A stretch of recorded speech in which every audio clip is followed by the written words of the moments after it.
151তম জন্মে দেখলো যে ওই পাখির মধ্যে দিয়ে ও তীরের পাখি তাতে এরকম সরস্বতী।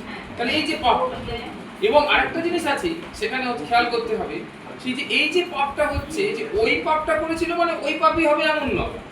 আমি কাউকে বিষ দিয়ে মেরেছিলাম মানে যে আমাকে বিষ দিয়ে মারবে এমন ব্যাপারটা নয়, এটা যেন কেউ ভেবো না। তাই সেই পাপের জন্য আমাকে কিন্তু শাস্তি পেতে হবে। হ্যাঁ, সেই পাপের জন্য কিন্তু আমাকে শাস্তি পেতে হবে।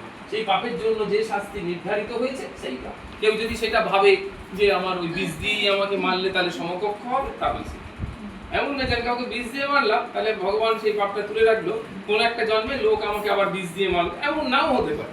এমন হতেও পারে, আবার নাও হতে পারে। কিন্তু তার জন্য যে পাপটা তৈরি হলো, সেই পাপের জন্য আমাকে ভোগ শাস্তি ভোগ করতে হবে। কিন্তু সেইটা জব কি করে? তাই কি বললো? জন্মান্তর সহস্রেষু কৃত পাপ প্রণাশনা, হ্যাঁ, পরদেব প্রকাশাচ্চ জপ ইতি অভিধীয়তে। তাকে বলা হয় জপ। তাহলে বর্গের জ আর প, তাকে বল পরম দেবতাকে প্রকাশ করে দেয়। যে দেবতাকে আমরা জাগাতে পারছি না অন্য কিছু দিয়ে, জপের শক্তিতে সেই দেবতা জাগ্রত। এরকম ঘটনা ঘটেছে উদ্বোধনী।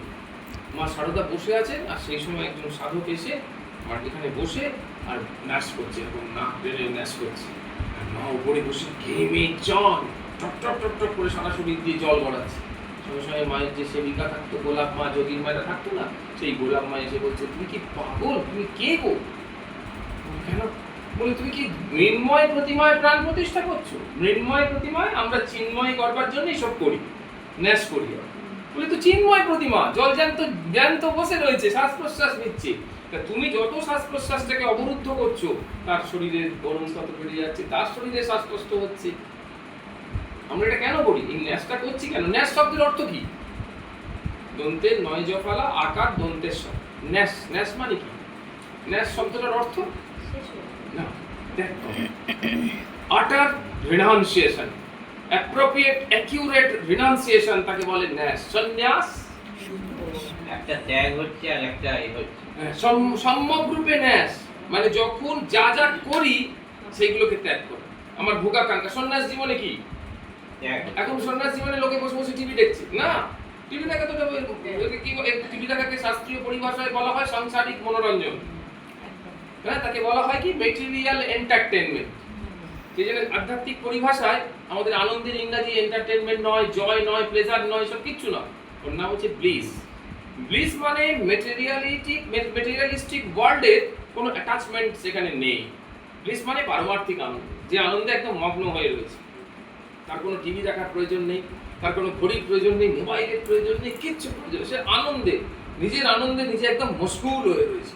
এবং সে নিজে আনন্দ, প্রভুর এতে সে নিজে আনন্দ পাচ্ছে, এবং সেই আনন্দ তার থেকে বিকিরিত হয়ে অন্যেরাও আনন্দ পাচ্ছে। তার জন্য কোনো মাধ্যমের দরকার পড়ছে না, এর মাধ্যম, ওর মাধ্যম, তার মাধ্যম। জিনিস বুঝতে পারছো?